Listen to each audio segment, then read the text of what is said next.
Туган як турында ихлас сүзләр, җырлар яңгырый. Аксар мәдәният йортында узган хәйрия концерты матур мизгелләр белән башланды. Икенче ел инде изге күңелле Рушад Зиннәтов үзенең иҗатташ дуслары белән күркәм чара оештыра.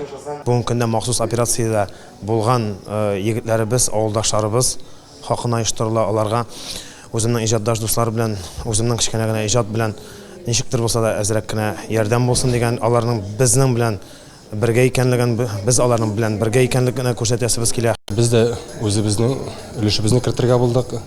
Шулай егетләргә ярдәмебез тисен дип тинчек-тинчекталарга булышасыбыз килә. Чөнки минем хатыным ягыннан туганнары да, ике браты СВОда хәзерге вакытта.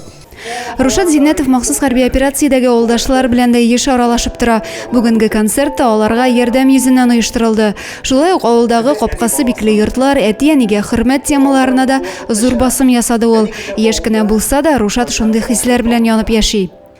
Әни көтә авылда кайнар ашы табында. Чәчләре дә агарган, еллар үтеп картайган. Авылдашыбыз Рушад Зиннәтов 2 ел рәттән инде хәрби махсус операциядагы егетләргә хәйрия концерт оештыра. Рушадка зур рәхмәтебезне белдерәбез, иҗади уңышлар телибез аңа. Җыр һәм бию матур сүзләр белән үрелеп барды хәйрия концерты. Җырчылар Азат Зардинов, Рәмзил Зиннатуллин, Нәркис Зиннатуллин, Зөлфия Тимирова, баянчы Ринат Насыров чыгышларын тамашачы бик яратып кабул итсә, чараның махсус кунагы татар эстрадасы йолдызы Рамил Галимҗанов үзенең күркәм җырлары белән һәркемне сөендерде.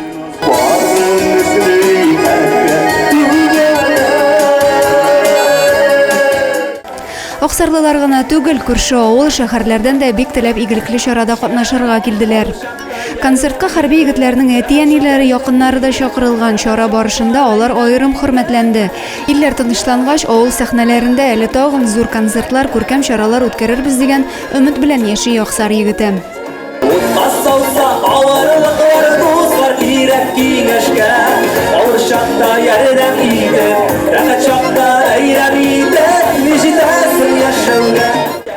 Адилә Борханова, Александр Тимофеев, Максим Майоров, Зей хәбәрләре.